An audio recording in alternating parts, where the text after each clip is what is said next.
Muy buenas tardes. Estamos en un programa sumamente interesante, espero que lo disfruten, en el cual vamos a hablar de la teoría mimética, ¿no? Así es. Es una teoría que nos va a presentar aquí nuestro gran amigo, y digo gran amigo porque es un amigo que nunca ha firmado ningún contrato conmigo, sino me da su amistad de cariño, pero también es un gran conocedor de sus temas. Entonces, vamos a hablar de esa teoría.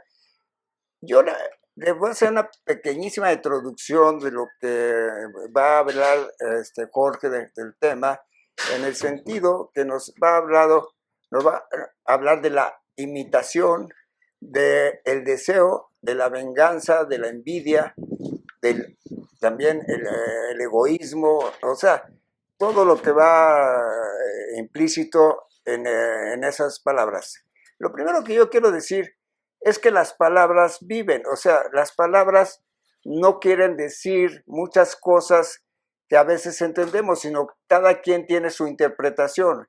Entonces, es muy difícil que las palabras nos digan una cosa como algo absoluto, como si fuera una cosa en sí, o sea, es una cosa interpretativa. Entonces, hablar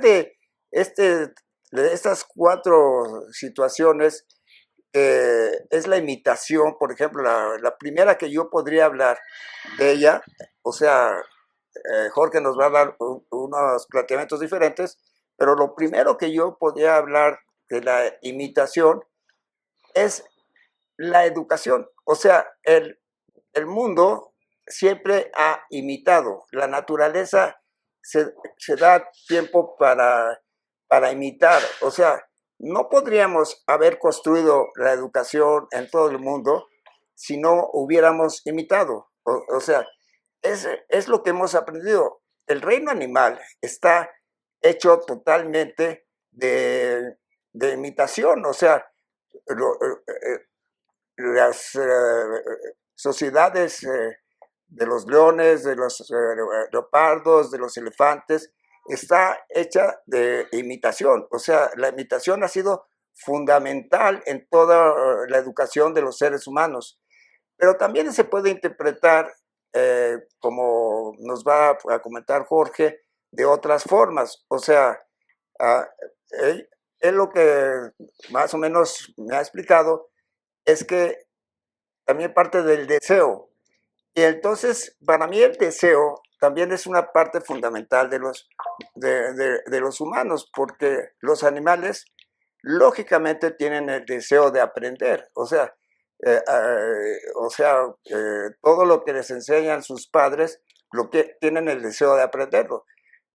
Todos los humanos tenemos deseos de aprender cosas, de imitar, pero también podemos usar el deseo de una manera negativa. O sea, por eso les digo que el lenguaje no es así una cosa facilita. O sea, depende de las múltiples interpretaciones que existen del deseo, ¿no? Hay, creo que un deseo honesto del humano para aprender cosas, pero también puede haber un deseo deshonesto, o sea, una envidia, como nos dirá Jorge, o sea, la envidia de desear cosas, o sea, de desear cosas que no tenemos, o sea, lo que no tenemos lo deseamos, entonces nace la envidia, o sea, generalmente lo podemos ver en toda la sociedad, en la política hay muchísima envidia, en la educación hay muchísima envidia, en la sociedad hay muchísima envidia. Entonces, los deseos de imitar gentes se vuelven caóticos, o sea, se vuelven contrarios a lo que nosotros queremos que sea la imitación, como se las había dicho, desde los animales, o sea, desde el reino animal, que es una imitación que creo que es válida, que yo la considero una educación. Pero bueno, el experto aquí es Jorge Márquez, y la verdad yo gozo mucho platicar con él porque tiene unos conocimientos muy amplios, es un gran amigo Y ahora él nos va a explicar, desde un filósofo muy especial para él, nos va a explicar lo que yo les trato de explicar a mi manera filosófica. Jorge, tu Gracias. palabra. Muchas gracias, Gerardo, por la amable invitación a estar aquí contigo en tu programa tan importante. Y bueno, un honor tener tu amistad. Sabemos que eres un gran promotor de la cultura en México, como hay pocos, ¿no? La verdad es que haces una labor importantísima, valiosísima, socialmente pues sin igual, ¿no? Gracias. Realmente te felicito mucho por todo esto que haces. Bueno, pues me has invitado aquí para que hablemos de teoría mimética y René Girard. Eh, Quisiera decir un poquito sobre quién es este autor y sobre qué es la teoría mimética. René Girard fue un pensador de origen francés, propiamente de Aviñón, eh, que hizo una gran carrera académica en Estados Unidos y una gran carrera como escritor en Francia y también en Estados Unidos. Él comenzó su fama con un libro muy importante de principios de los años 60 que se llamaba Mentira romántica y verdad novelesca. Y era un análisis de algunos grandes autores literarios. Analizaba Cervantes, Dostoyevsky, Stendhal, Proust. Bueno, un libro genial, realmente un libro aclamado por la crítica en su momento. Y es un libro sobre todo muy original, porque es un libro que establece una premisa básica. Establece que el deseo es imitativo. Imitativo. Después él y su escuela, porque va a fundar toda una escuela de Perdona que pensamiento. te interrumpa. Sí. ¿Es imitativa siempre? El deseo siempre es imitativo, pero la imitación es compleja. Ah, Entonces, sí, la imitación ocurre de muchas maneras. La escuela de Girard, que es propiamente la escuela de la teoría mimética, va a ir descubriendo, ya sea desde la psicología, desde la neurociencia o desde muchas otras disciplinas, incluso la antropología y la economía, va a ir descubriendo que la imitación siempre persiste, pero es muy plástica. La imitación varía mucho. Por ejemplo, Gerardo, existe imitación inmediata. Hay imitación inmediata, ¿no? En un concierto, uno imita al cantante que está cantando y hace los coros con él. Hay una imitación inmediata. Dos muchachos que se golpean, uno golpea al otro y el otro le responde, hay una imitación inmediata. Pero también hay algo que se llama imitación diferida. Y la imitación diferida es que aprendemos algo, lo guardamos, no es conveniente replicarlo en ese momento, pero después en cierto contexto, eso que aprendimos decimos, aquí sí sirve. Y entonces repetimos esa imitación en otro contexto. Hay imitación diferida y hay imitación inmediata. Hay imitación simple y hay imitación compleja. Por ejemplo, hay una imitación que es simplemente uno ve a Michael Jackson, un niño ve a Michael Jackson y a los 3 minutos pues ya está haciendo el pasito para atrás y ya está bailando. Entonces es una imitación simple. Uno está imitando de manera muy parecida a aquello que vio. Pero hay una imitación también compleja. Esa imitación compleja no implica que nos movamos igual que el otro, que cantemos igual que el otro, sino implica que tengamos de manera un poco más abstracta los mismos deseos que el otro. Por ejemplo, cuando un político se obsesiona con la figura de otro político de otro siglo y dice yo quiero llegar al poder como fulano de tal. Bueno, pues sí, pero no, eso no significa que se vaya a peinar igual que él, que se vaya a vestir igual que él. Es una imitación un poco más abstracta. También hay imitación que es positiva e imitación que es negativa. Hay una imitación que nos lleva a tener conflictos, ¿no? Como la envidia. Pero hay una imitación que es positiva y no nos lleva a tener conflictos, como la propia de la educación. pero sí estás de acuerdo que es educativa la imitación. 100%. Si no hubiera 100%. imitación, la cultura no se hubiera reproducido Así es. y no existiríamos. Completamente. La imitación. Y claro, una parte importante de las culturas, de lo que enseñan las culturas, casi todas ellas, es justamente cómo lidiar con la imitación para que no sea negativa o para que sea lo menos posible negativa. Es mejor una sociedad y unas relaciones interindividuales, como dice la teoría mimética, son mejores siempre que nuestra imitación es positiva. Es mejor que tú y yo tengamos amistad y admiración a que tengamos envidia y odio, ¿no? Entonces, ¿qué nos enseña eso? Difícil en el humano a veces. Muy difícil en muchas situaciones. Lo natural es lo otro, ¿no? Porque, como dices tú, hasta es algo animal a veces, ¿no? Que los leones pelean por las hembras, o sea, es algo animal. La imitación negativa es más natural que la otra, por supuesto. La otra hay que educarla. Requiere una ética, requiere una mesura, requiere aprender una mesura, ¿no? Entonces, claro, la imitación positiva, la cultura nos va a tratar casi siempre de enseñar esa imitación positiva, nos va a tratar de enseñar que es mejor cooperar que estar en conflicto, ¿no? Constantemente. Bueno, eso, René Girard no dijo todo eso que yo estoy diciendo, eso no lo dijo Girard. Girard dijo unas cuantas cosas de esto, pero por suerte se desarrolló toda una escuela de pensamiento, de teoría mimética, y entonces, entre muchos autores, le han dado sentido a esta teoría. Te lo decía hace un momento, neurocientíficos, economistas, filósofos, sociólogos, historiadores, hasta politólogos, ¿no? Y entonces se ha hecho una teoría más completa. Mi obra, Gerardo, una de mis obras se llama Anatomía de la teoría mimética, que no es propiamente el estudio de Girard, sino es el estudio de esa escuela. Ya es más allá de Girard. Es más allá de Girard, aunque la esencia es Girard, por supuesto. Oye, qué atrevimiento a veces tenemos. Yo digo que yo voy más allá de Nietzsche, tú vas más allá de Girard. Claro. Pero eso es lo que querían ellos, ¿no? Eso es lo que querían.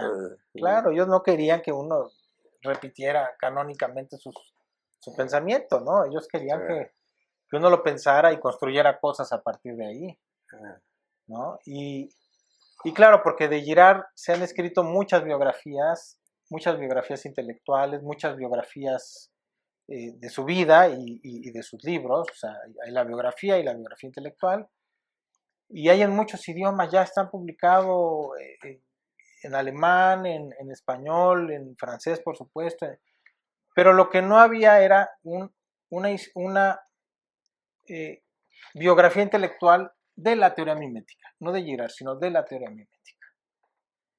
Y entonces, bueno, pues uno hace el libro que no me gustaría que... Perdón, ¿él creó la teoría mimética o fue consecuencia de su pensamiento?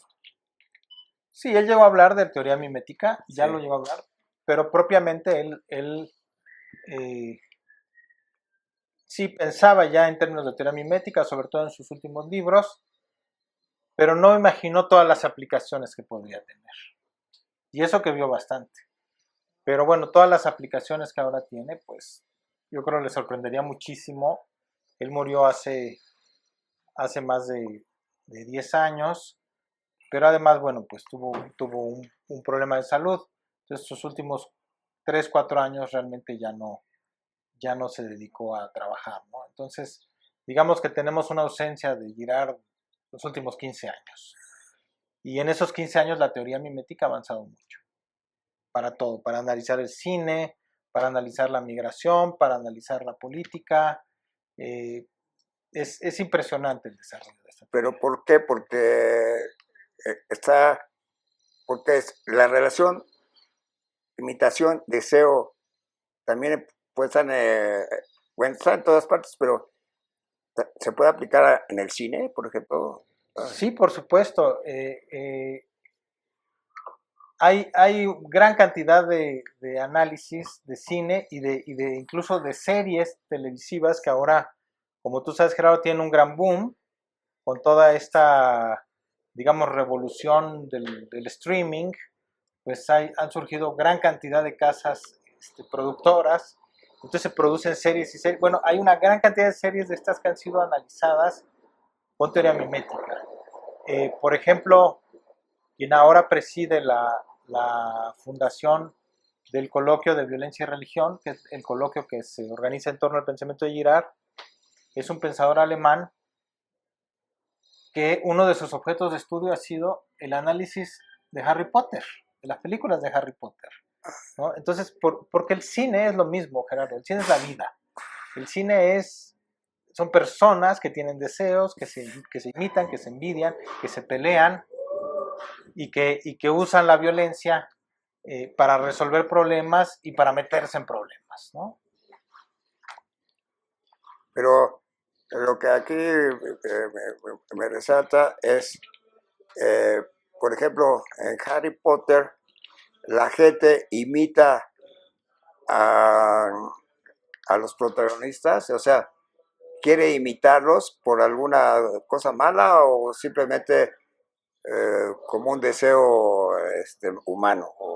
Bueno, digamos que hay dos dimensiones del análisis, ¿no? Por un lado, cómo influye una película en la gente, en la sociedad, y por otro lado, el análisis de la película, de su propio desarrollo, de sus propios personajes, ¿no? Entonces existen las dos dimensiones, ¿no? Hay un impacto de ver la película, sí, pero también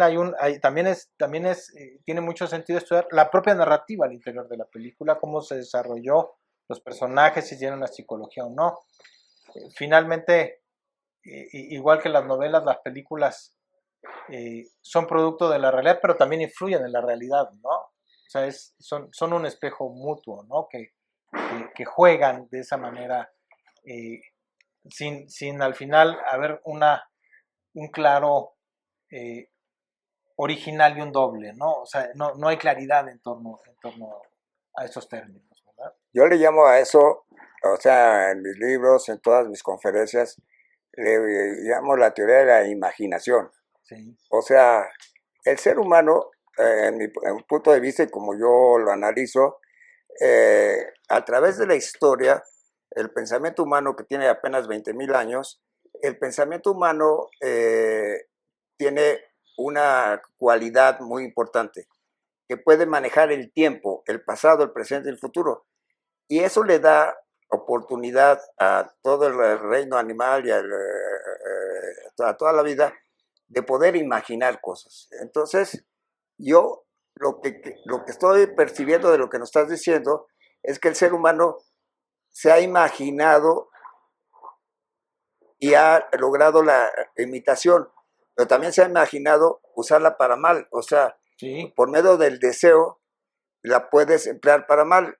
A mí lo que no me queda claro de lo que me estás diciendo es por qué, por qué puede, por qué es tan importante el deseo y por qué es el generador de mucha violencia y de mucha envidia. Sí, así es. El deseo, dice Girard, el deseo es siempre el deseo del otro. Nos gustan las cosas porque le gustan a otra persona, básicamente. Eso hace que nos encontremos con el otro, porque deseamos las mismas cosas que él. No tenemos envidia de los objetos, tenemos envidia de otras personas. Siempre no. No siempre, No. no siempre porque la imitación puede ser también positiva. También Claro. podemos tener admiración, amistad, O deseo de aprender. no, deseo de aprender, relaciones sanas, ¿no? Pero eso requiere una educación y una ética y una cultura. Si uno deja libremente a los niños, si uno no educa los deseos de los niños, no dudes, Gerardo, que los niños van a ser muy violentos. Se ha estudiado esto. Los niños no tienen esos frenos que nosotros tenemos. Como diría Freud, pues es que no han desarrollado el super yo, Gerardo. Entonces, si les gusta el juguete, lo agarran. Y entonces hay que explicarles, oye, ese juguete no era tuyo, ten cuidado, esto va a generar un conflicto. pero hay que enseñárselos. El niño piensa que el juguete, y es más, cuando agarran el oso, el otro quiere el mismo oso, porque se están imitando entre ellos.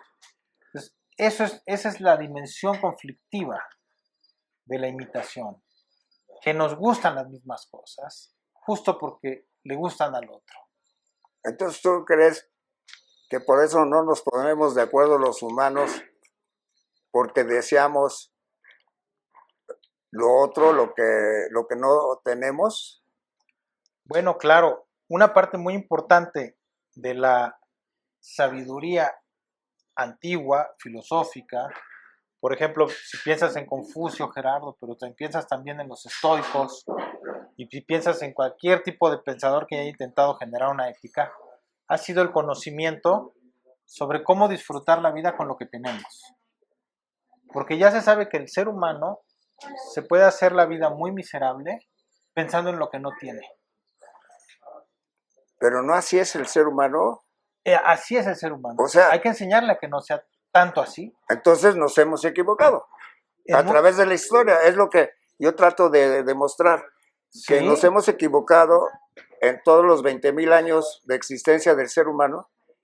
Tenemos que transformar esas equivocaciones que hemos tenido.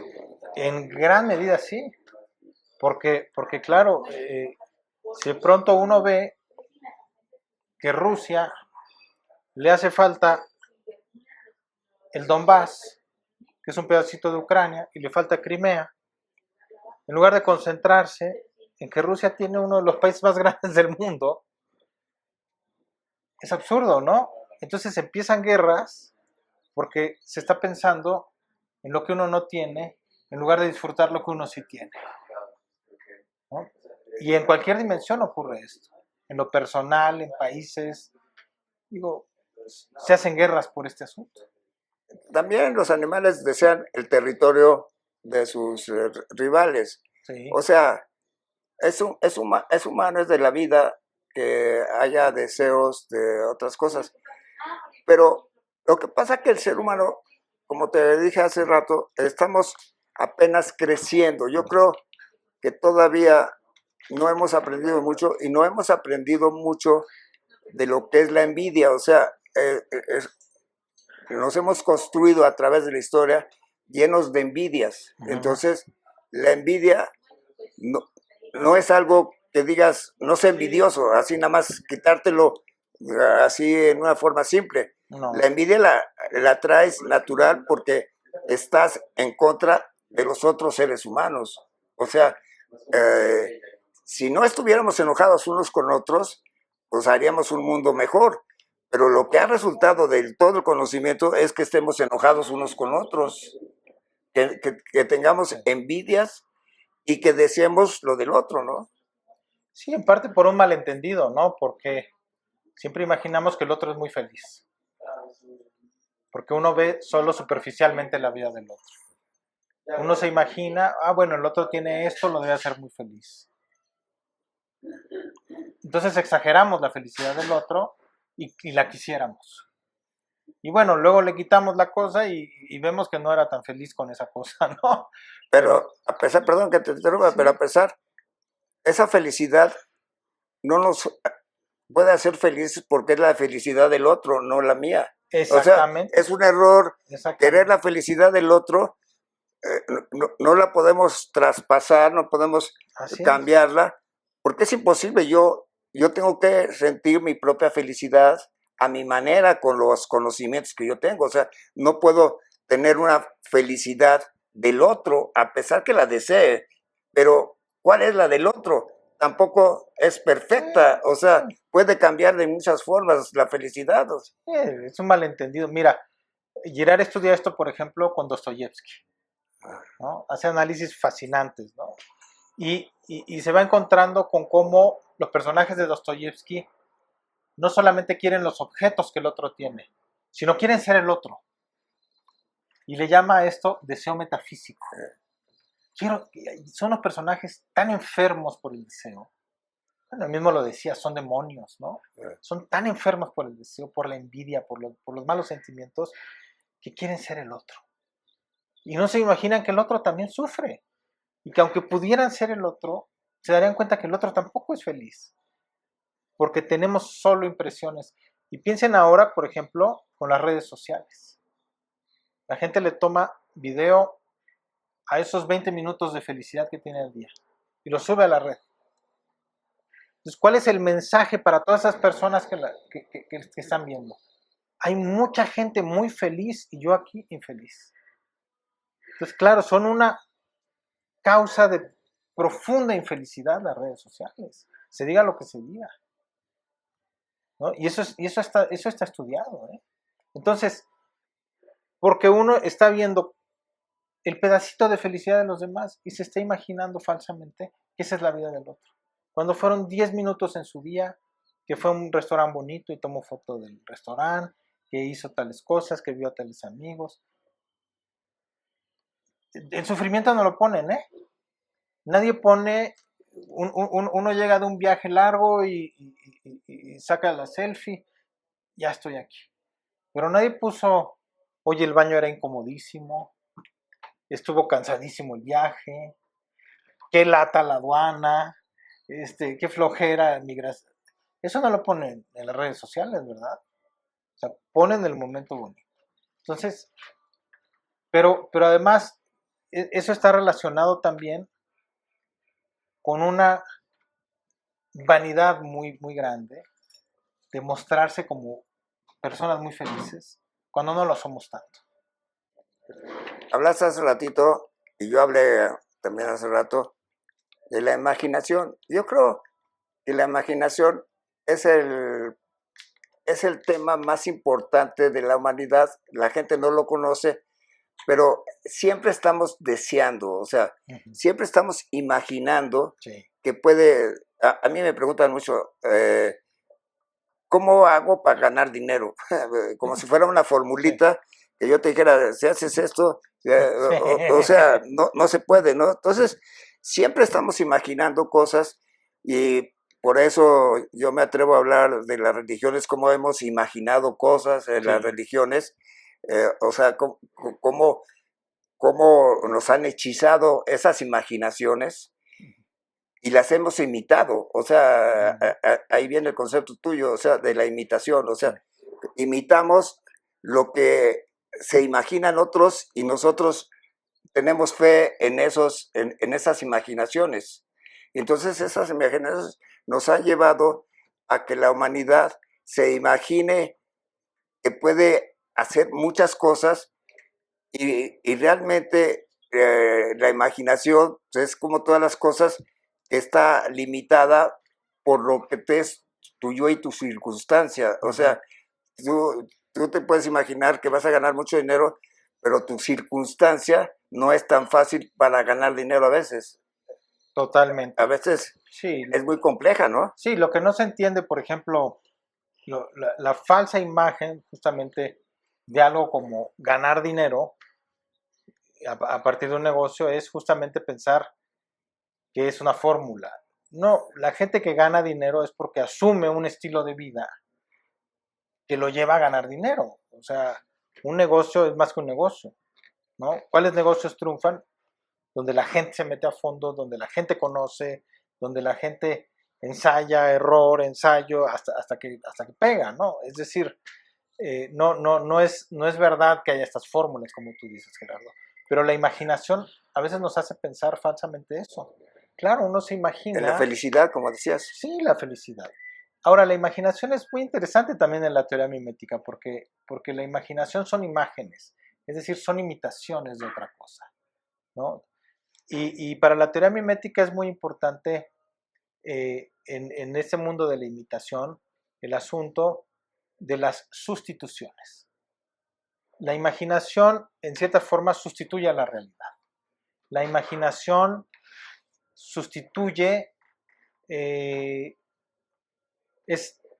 hacer presente algo que no está presente, como el lenguaje, ¿no? Hablamos de Girard, bueno, Girard no está aquí, ya no está en este mundo siquiera, pero está con nosotros, ¿no? Porque con el lenguaje y la imaginación viene y hacemos que se siente aquí y que nos escuche y lo escuchamos otra vez, ¿no? Entonces, bueno, la imaginación es ese juego de sustituciones. Ahí Y está, perdón que te diga, sí, ahorita sigues, pero ahí estás en mi teoría del tiempo ujú, y entonces me estás diciendo lo que yo digo de que el pasado no desaparece. Gerard está con nosotros, o sea, el sí, pasado está con nosotros, lo llevamos a lo cuestas. llevamos Eh, totalmente. Es eh, muy importante tu teoría del tiempo, porque justamente el tiempo es imaginación no, pero es una realidad también, es también. una O realidad. sea, en este edificio no se construyó ahorita, se construyó en el tiempo. Claro, Tu cuerpo no se construyó ahorita, se construyó, claro. Es una acumulación del tiempo, es una es acumulación una del tiempo. acumulación del tiempo, Pero sí, fíjate que los físicos sí. no consideran que el tiempo no existe, Bueno, es que es una imaginación, decía Einstein. sí, es un problema, ¿no? Con San Agustín filosofó sobre el tiempo. Sí, Lo recordarás, Gerardo, de decir, bueno, pues el que existe es el presente, pero no es cierto porque está acumulado el pasado. ahí lo tienes. Está acumulado y además proyectamos en el futuro. Eh, Y muchas de las cosas que hacemos aquí es porque estamos pensando en un futuro, ¿no? eh, Fíjate, Gerardo, que Philip Zimbardo, ¿no? Que ojalá podamos después buscar a este personaje, que hizo aquel famoso libro sobre el efecto Lucifer, que después hasta hubo películas, El Experimento, cosas de este tipo, donde unos se disfrazaban de policías, unos estudiantes, y otros se disfrazaban de presos, y interactuaban en una prisión, un famoso experimento que hubo en los años, creo que 70. Este señor Zimbardo después hizo un libro sobre el tiempo, ¿no? E hizo una gran encuesta, ¿no?, sobre el tiempo en muchos países. Y se dio cuenta que los países más felices y prósperos tienen cierta concepción del tiempo y los más infelices y tristes tienen cierta concepción del tiempo. Básicamente los países más felices y prósperos piensan más en el futuro, calculan más el futuro. Y los países más tristes y pobres piensan más en el pasado, ¿no? es verdad, porque ahí está la teoría de Gerard, o sea, el deseo de imitar cosas del pasado, ¿no? O sea, lo que ha acontecido, pues es muy humano, Sí, pero también las teorías económicas, pues no piensan en el pasado, piensan en el en el futuro. O futuro. sea, ¿por qué? Porque el dinero viene del futuro Claro, para acá, no viene del pasado. Pero yo sé, yo digo que eso es parte de una gran ignorancia. O sí. sea, que la gran mayoría no tiene conocimientos y no ha tenido oportunidades en la vida, entonces pues lo que añora es su pasado de alguna manera, Le da seguridad, ¿verdad? la seguridad de su pasado, Pasado. sus ancestros, la religión, muchas cosas, porque no tienen elementos para pensar otra cosa. Y entonces lo que se convierten también es en consumidores. Entonces, por eso hay unos que sí piensan para el futuro y han hecho que esa gente que piensa en el pasado se vuelva un consumidor para el futuro. Sí, totalmente. O sea, el truco es que quienes planifican muy bien su futuro, quienes calculan muy bien su futuro y pueden calcular hasta cierto punto el futuro de los demás también, las grandes empresas, ¿no? Como tú lo sabes, Gerardo, las grandes empresas planifican. Tienen planes de aquí a décadas sobre cómo va a funcionar el petróleo, sobre las tecnologías novedosas, etcétera, etcétera. Y entonces están controlando de alguna manera, con ese avance, con esa anticipación, también el futuro de los demás, no solamente el suyo. Mientras que la gran mayoría, o anclada en el pasado, o atrapada en la inmediatez. Esto que tú dices, ¿no? Se convierten en simples consumidores. No pueden crear nada porque están en la inmediatez. Mientras que quien calcula el futuro, pues tiene una gran ventaja. Eso es educar a la gente, hacerla pensar en el futuro, ¿no? Hacerla pensar, a enseñarle a calcular. Por ejemplo, la educación financiera. Qué poca educación financiera hay en este país, ¿no? En el mundo. ¿Sí? En el mundo. Y es muy importante la educación financiera, que la gente aprenda cómo funcionan los mercados, cómo funciona el dinero en sí mismo, ¿no? Y eso haría que tuvieran una vida mucho más plena y feliz.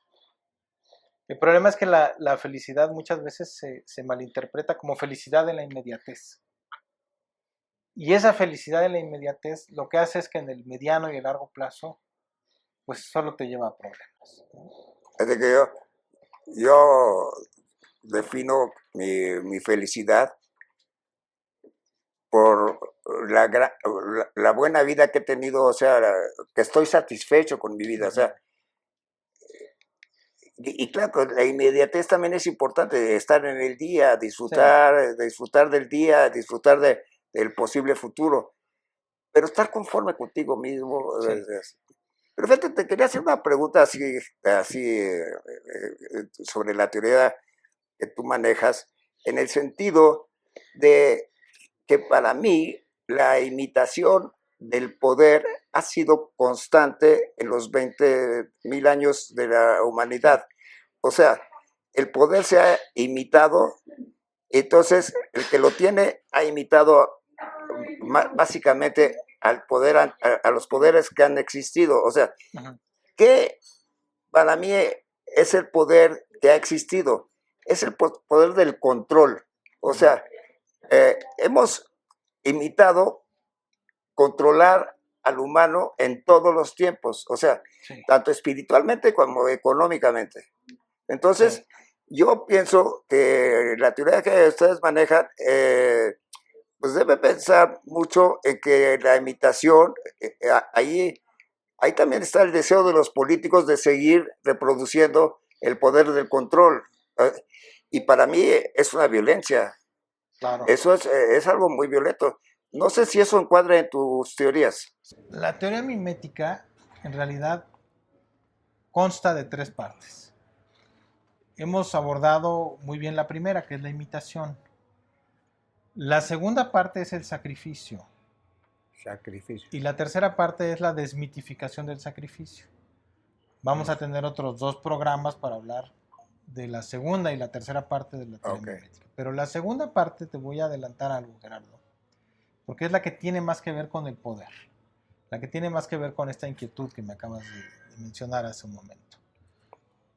Cuando la teoría mimética estudia la imitación y se da cuenta, Girard sobre todo, de que esa imitación tiene un terrible potencial de llevarnos a la violencia. El propio Girard se pregunta, bueno, ¿y por qué no se acabó la humanidad si la humanidad se imita y esa imitación lleva muchas veces a la violencia? Y es difícil que no lleve a la violencia. ¿Por qué no se terminó la humanidad? Entonces, esa pregunta intenta Girard responderla en un primer libro, en un libro primero, que es el de la violencia y lo sagrado, publicado muy al inicio de los 70 en francés, y después intenta complementar su respuesta en otro libro de finales de los 70 que se llama Las cosas ocultas desde la fundación del mundo, ¿no? En estos libros, Girard dice, bueno, sí, está la violencia, lo natural es que nos enfrentemos y nos matemos, pero no ocurre. Algo pasa que salva a la humanidad. Entonces reflexiona primero sobre los animales. ¿Qué pasa con los animales? ¿Por qué los animales no se matan si también son imitativos? Y él descubre que tienen unos frenos naturales. Hay un momento en el que dos felinos se pelean por una hembra y hay un momento en el que uno de los dos ganó y el perdedor, ya sea un felino, ya sea un lobo, muchas especies, y el perdedor simplemente pone el cuello en señal de que se ha rendido. Ya me ganaste. Entonces hay una aceptación de la jerarquía que hace innecesario al otro león, el león ganador, hace innecesario matar al perdedor, porque ya aceptó la jerarquía. Y Girard se pregunta si existe algo así presente en el ser humano. Y dice, esos frenos instintivos en el ser humano no funcionan tan bien. Lo que tenemos en lugar de frenos instintivos es un mecanismo que él llama mecanismo del chivo expiatorio. ¿Y en qué consiste ese mecanismo? Dice Girard, empiezan a imitarse, empiezan a pelearse todos en una comunidad, empiezan los chismes, y se empiezan a pelear. ¿Y qué salva a la comunidad? Lo que los salva a la comunidad es la imitación nos metió en ese problema, pero la imitación también nos va a salvar. Lo que nos salva es cuando alguien dice, dejen de pelearse porque todos los problemas entre A y B, C y D, D y E, F y G, todos esos problemas en realidad los provocó Z. Y entonces todos empiezan a imitarse ahora, ya no en que se pelean entre sí, sino en que pueden dirigir la mirada hacia uno en específico. Y ese uno es al que le echan la culpa. Y es el que convierten en chivo expiatorio. Y entonces Girard se encuentra con el estudio de las mitologías, de los rituales y de gran cantidad de tradiciones, con que siempre existe una historia en muchísimas tradiciones, tal y como te la acabo de narrar. Un pueblo que se pelea, gente, el vecino que odia al vecino, el otro vecino odia al otro vecino, y de pronto la solución es dejarnos de pelear entre nosotros y enfocarnos en un solo culpable. Y dice Girard, pero ese culpable en realidad no tenía la culpa. Simplemente tiene una utilidad social señalarlo como culpable. Lo matan, lo linchan, lo sacrifican y se convierte en una víctima, le llama Girard una víctima propiciatoria. Pero es una víctima inocente, dice Girard. No porque sea una persona totalmente inocente, sino porque simplemente es tan culpable o tan no culpable como todos los demás. Simplemente que al señalarlo, lo hemos convertido en alguien culpable de una culpa gigantesca. Y para que esto sea creíble, dice Girard, ese al que vamos a culpar, le tenemos que, con la imaginación social, no individual, le tenemos que dotar de grandes poderes. ¿Cómo le vamos a echar la culpa del gran desorden, ya sea social o de una sequía o de una invasión? ¿Cómo le vamos a echar la culpa de un gran poder, de una gran catástrofe, si antes no le hemos dotado de grandes poderes? Entonces Girard se va encontrando con mitos y rituales, historias, en donde se describe cómo alguien muy poderoso le hace mucho daño a la sociedad. Pero dice Girard, leamos con cuidado esas historias. ¿Realmente es muy poderoso o la imaginación nos hizo dotarle de poder? Entonces, primero lo concebimos como muy poderoso para después poder echarle una gran culpa. Si no hicimos eso previamente, no podemos culparlo. No tendría sentido que alguien débil o alguien común hiciera todo ese daño que supuestamente hizo. Ahora, Girard dice, bueno, generalmente lo que hacemos es, le atribuimos, lo exteriorizamos, también este es otro elemento muy importante, Gerardo, hay que exteriorizarlo, hay que pensarlo como alguien exterior al grupo. Entonces le encontramos señales. Decimos, mira, habla como extranjero. Un ejemplo maravilloso que analiza Girard es Edipo. Edipo tiene muchas anomalías. Camina chueco, tiene una serie de señales que lo van haciendo externo a la sociedad. De alguna manera es un extranjero aunque viva dentro de la ciudad.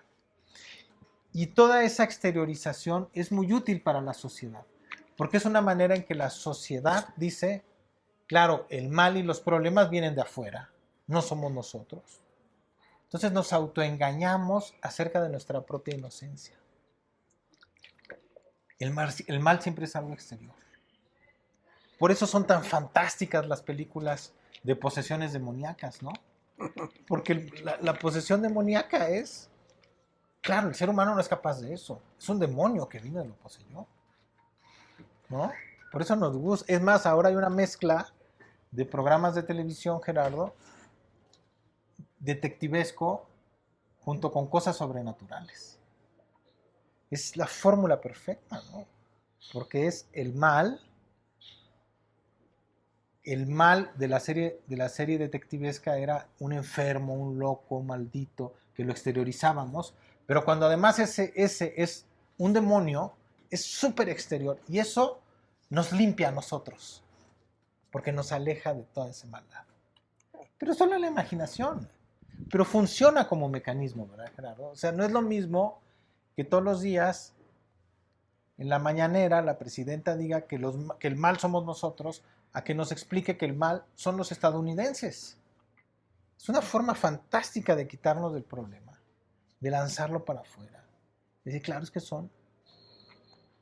Incluso cuando se habla del pasado y de los malos del pasado, siempre se les cataloga en cierta forma como una especie de extranjeros, ¿no? Sí, claro, eran mexicanos los expresidentes, pero al servicio de los extranjeros. Y eso nos limpia a nosotros, porque claro, los errores no son nuestros, son de alguien de afuera. Y ahí viene el poder. Y ahí viene el origen del poder, según Girard. Girard analiza el origen de las monarquías en este mecanismo de chivo expiatorio. ¿Cómo lo analiza? Él dice, en la medida en la que le damos grandes poderes a ese al que después vamos a sacrificar, para explicarnos por qué pudo hacer todo ese mal, en la medida en que le damos esos grandes poderes, eso lo convierte en un potencial líder, porque ya le dimos poderes en la imaginación. ¿Qué sucede si ese al que vamos a sacrificar después nos convence de que sacrificarlo es peligroso y encuentra un sustituto y hace que se sacrifique ese sustituto en lugar de a él? Dice, ese es el origen de la monarquía. Alguien a quien íbamos a matar, alguien al que la sociedad iba a matar, al que le habíamos dotado de grandes poderes, pero logró convencernos de que si lo matábamos la cosa se iba a poner peor y que entonces había que matar a un sustituto. El monarca, igual que el presidente, igual que todas las personas de gran poder, tienen esta dualidad. Son muy poderosos, pero son también potencialmente chivos expiatorios. Luis XVI era el rey, pues sí, pero también era el chivo expiatorio de los franceses. María Antonieta era la reina, pero también la mataron. Todos los gobernantes, en la medida en la que asumen que tienen gran poder, que muchas veces sí lo tienen, también tienen esa enorme posibilidad de convertirse en las víctimas expiatorias. Porque uno no puede distinguir tampoco qué es realmente su poder y qué no. Qué pueden y qué no. Tú y yo lo sabemos, Gerardo, los problemas de México son muy profundos. No se resuelven fácilmente.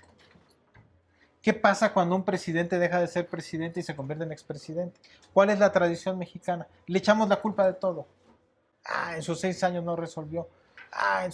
Sabemos que es muy profundo y no es que no cometan errores los presidentes, es que se tiende a exagerar su poder. Y cuando se van de la presidencia, les echamos la culpa de todo, como si lo hubieran podido resolver todo en 6 años. Entonces sigue funcionando este mecanismo y sigue funcionando con esa dualidad. El poderoso es a la vez el más expuesto a ser el próximo sacrificado. Me encanta todo lo que estás diciendo porque lo llevas a la práctica, ¿no? O sea, como me estás diciendo de Gerard, que lo lleva a la práctica. Pero yo creo que estás en el fondo hablando de los dioses, o sea, hemos creado dioses monarcas, dioses divinos, hemos creado dioses artísticos, hemos creado una serie de dioses en el cual pues la humanidad le da su voluntad a esos dioses, o sea, les entrega su confianza a esos dioses. Entonces, esos dioses tienen el poder, pero no es para beneficio de la gente, sino es para beneficio de sus intereses personales. Entonces, aquí hablas de un tema que para mí es básico y yo lo he escrito mucho, que es la imaginación. O sea, el ser humano ha sido capaz de imaginar muchísimas cosas. Por eso Nietzsche y tu servidor hablan de la muerte de la metafísica, porque para mí la metafísica no es que sea mala, hay metafísicas muy bonitas, como la de Spinoza o la de Nietzsche, metafísicas muy bonitas, pero yo pienso que el ser humano se ha imaginado tantas cosas que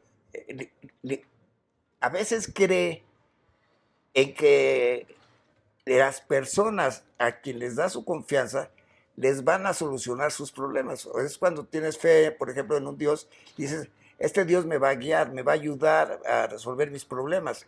Así al monarca le damos ese mismo estatus, o sea, él nos va a resolver los problemas. A un presidente le decimos, no, seguro que no, pero no, pero en realidad en la historia de la humanidad no se han resuelto los problemas humanos nunca, ni ahorita que estamos pasando por una época de aparente bienestar. La sociedad, lo primero que hablabas es del caos y de la mesura. O sea, cuando se forma el caos de un rey, o sea, que en lugar de traer bienestar, trae la violencia. ¿Y por qué le cree la gente de su violencia? ¿Y por qué le cree que es a favor de ellas?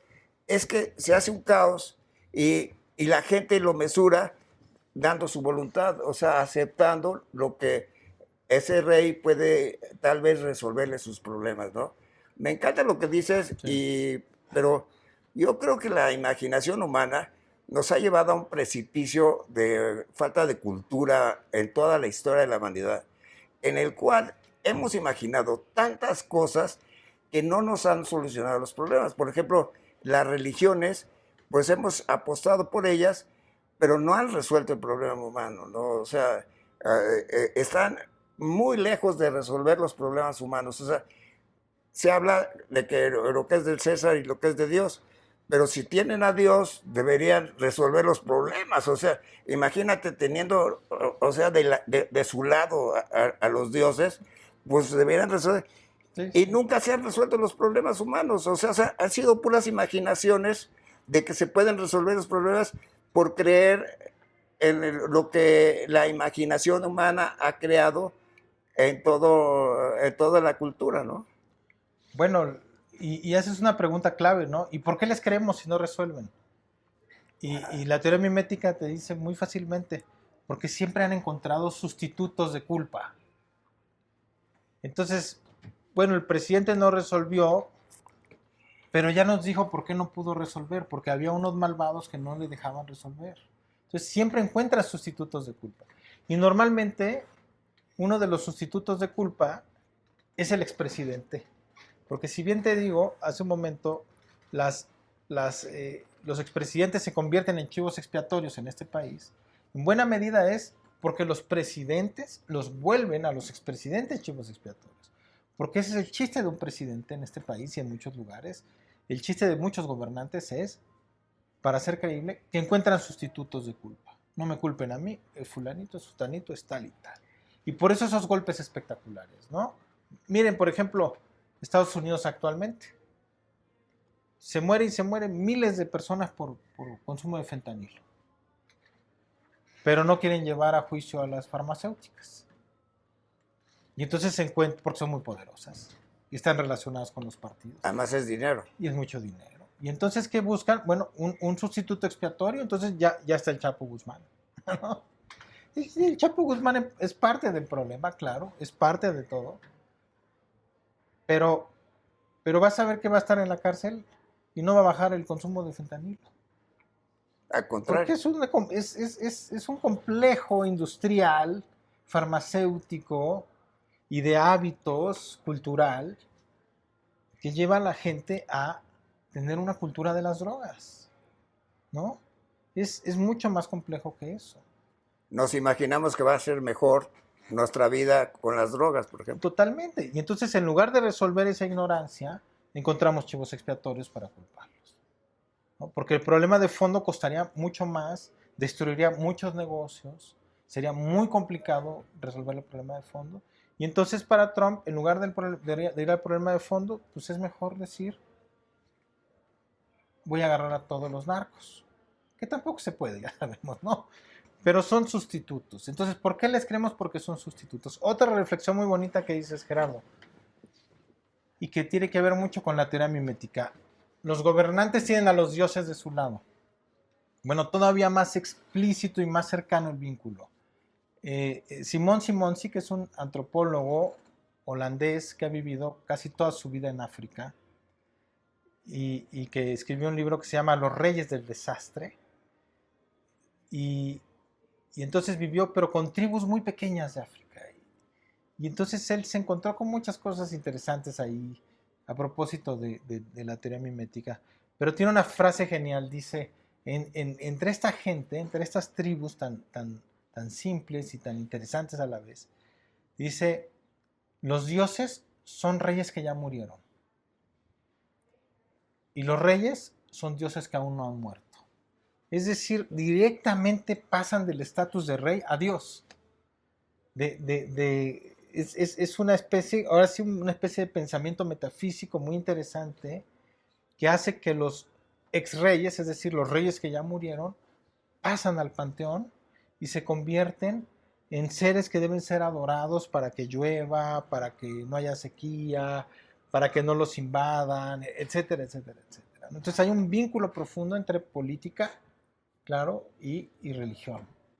Más claro que en este caso que describe Simón, sí creo que no lo hay, ¿no? O sea, son los mismos. Dice, los dioses y los reyes son los mismos, ¿no? Pues ha estado sumamente interesante con Jorge. Realmente creo que nos ha enseñado mucho. A mí lo que me ha gustado de todo lo que has dicho, Jorge, es que en la práctica también enseña mucho lo que ha pasado con la humanidad. O sea, yo creo que Gerard y tú y todos los seguidores que ustedes tienen es porque ustedes llevan a la tierra los problemas que yo trato en la historia de la humanidad, que son los mismos. Sí. Son los mismos. Lo que pasa que son dos ámbitos. A mí a veces me dicen, ¿por qué tratas siempre del todo? Bueno, porque yo creo que del todo podemos llegar a lo particular. Sí. Entonces, a mí me da gusto que tú estés llevando a lo particular lo que la filosofía ahorita moderna está dando y está proponiendo. Creo que es una forma de pensar nueva, atractiva, que nos enseña mucho y que me gustaría que le llegara a la mayoría de la manera. Espero que este video lo disfruten mucha gente y yo te agradezco por la Fundación Ética Mundial Es un placer. de que estemos aquí y yo creo que nos lo hemos pasado bien. Yo Claro, te lo agradezco claro, muchísimo porque me lo he pasado muy bien y creo que también espero que a la gente le haya gustado. Muchas Y gracias. nos despedimos, despídete. Muchas Jorge. gracias a todo el público de la Fundación. Muchas gracias, Gerardo. Gracias, Vladimir, por el apoyo aquí con toda la grabación y todos los aspectos que rodean y que no se ven, pero que son muy importantes. Gracias, Gerardo. Y bueno, pues estamos muy pendientes de las siguientes partes. Gracias. Gracias.